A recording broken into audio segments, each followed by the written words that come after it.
கிறிஸ்துவுக்குள் பிரியமானவர்களே, இந்த நாளுக்கான தினசரி தியான வசனம் மத்தேயு எழுதின சுவிசேஷம் 21வது அதிகாரம் 18வது வசனம்.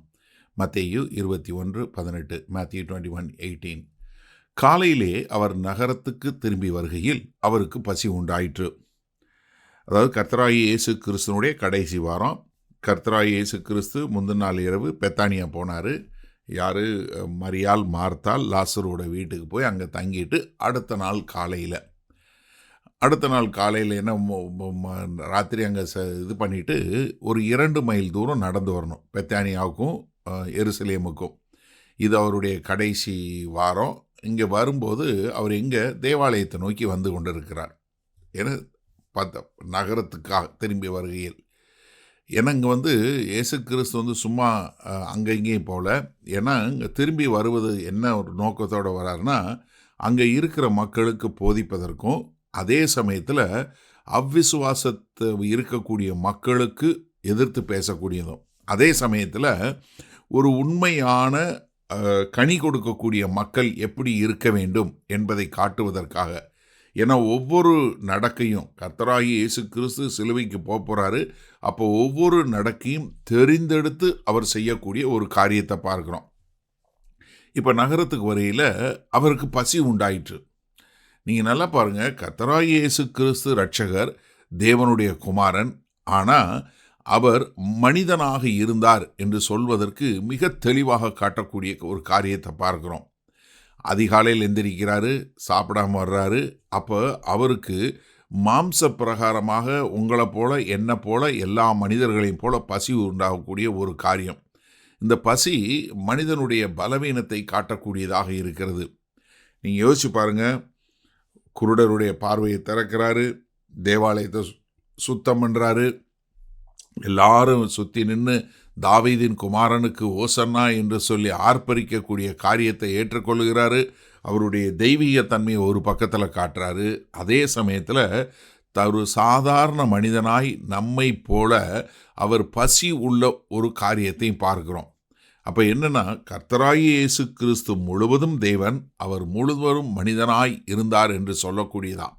ஏன்னா அவர் தேவனாக அவர் மாம்ச பிரகாரமான காரியமெல்லாம் அவருக்கு ஒரு பொருட்டாக இல்லைன்னு சொல்லி சொன்னால் அவர் என்ன செய்திருக்க முடியாது? நம்மளை என்னை பின்பற்றி வா என்று சொல்லக்கூடிய ஒரு காரியம். அதனால தான் நம்ம இதை தெளிவாக புரிந்து கொள்ள வேண்டும். ஏன்னா இங்கே கர்த்தராகிய இயேசு கிறிஸ்து அவர் இந்த அத்திமரத்தை பார்த்து அந்த அத்திமரத்தை சபிக்க போகிறாரு. இது எதை காட்டுதுன்னா, ஒரு தீர்க்க தரிசனமாக எப்படி ஒரு நீங்கள் பார்க்குறதுக்கு எப்படி இருக்கிறீங்க, ஆனால் உங்களுடைய வாழ்க்கையில் எப்படி கனி இருக்கக்கூடிய ஒரு காரியமாக இருக்க வேண்டும் என்று சொல்லக்கூடிய காரியத்தை காட்டுவதற்காக.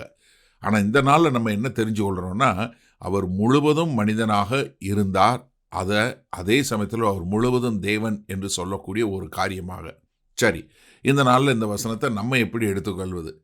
கர்த்தராகிய இயேசு கிறிஸ்து பசி வந்துச்சு, அவருக்கு சோர்வு உண்டாச்சு, மாம்ச பிரகாரமான எல்லா தேவைகளும் உண்டாச்சு.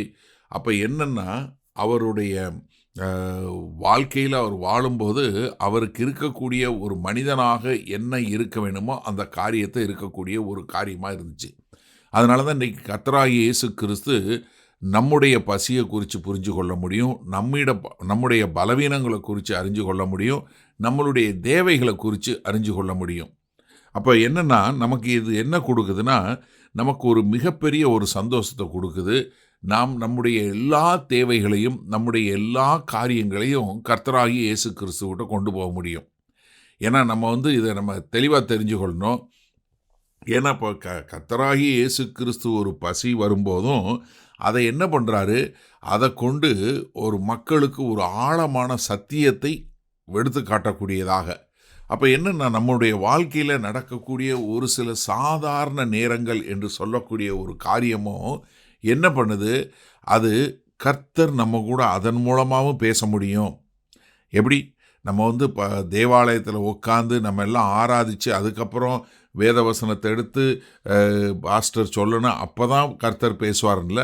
நம்முடைய அன்றாட வாழ்க்கையில் நடக்கக்கூடிய ஒரு சாதாரண காரியங்களும், ஒரு நடைமுறையில் நடக்கக்கூடிய ஒவ்வொரு சாதாரண காரியத்திலையும் தேவன் நம்மளோட இடைபடுவார் என்று சொல்லக்கூடிய ஒரு காரியத்தை நம்ம பார்க்கிறோம். அப்போ என்னன்னா, நம்ம நமக்குள்ள இன்னைக்கு பரிசுத்த ஆவியானவர் வாழ்றாரு. நம்ம தேவனுடைய ஆலயமாய் இருக்கிறோம். அதனால நாம் எப்பொழுதும் அது எந்த ஒரு சூழ்நிலையில் எந்த ஒரு காரியமாக இருந்தாலும் கர்த்தர் நம்மளோடு சாதாரண நிகழ்வுகள் மூலமும் பேசுவார் என்று சொல்லக்கூடிய ஒரு எதிர்பார்ப்போடு நாம் இருக்கக்கூடிய ஒரு மக்களாய் இருக்க வேண்டும்.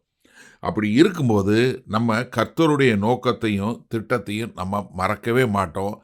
அப்போ எனக்கு அருமையானவர்களே, நாம் எப்போதும் தேவனுடைய சத்தம் கேட்டு அவருடைய சித்தம் செய்யக்கூடிய மக்களாய் இருப்போமா? வல்ல பிதாவே, இதை நாங்கள் கிறிஸ்தவர்கள் என்பது ஞாயிற்றுக்கிழமை மாத்திரமல்ல, தேவன் பேசுவது எங்களுக்கு தேவனுடைய ஆலயத்தில் மாத்திரமல்ல, எங்களுடைய அன்றாட வாழ்க்கையில் ஒவ்வொரு நிகழ்வுகளையும் தேவன் எங்களோடு பேசிக்கொண்டிருக்கிறார் என்று நாங்கள் எதிர்பார்த்து உம்மை மாத்திரம் அண்டிக் கொண்டு வாழ எங்களை ஒப்புக் கொடுக்கிறோம். மீட்பரும் இரட்சகருமாகிய இயேசு கிறிஸ்துவின் மூலம் பிதாவே, ஆமேன். கர்த்தர் உங்களை ஆசீர்வதிப்பாராக. நாம் இன்று மாலை மன்னால சந்திப்போம்.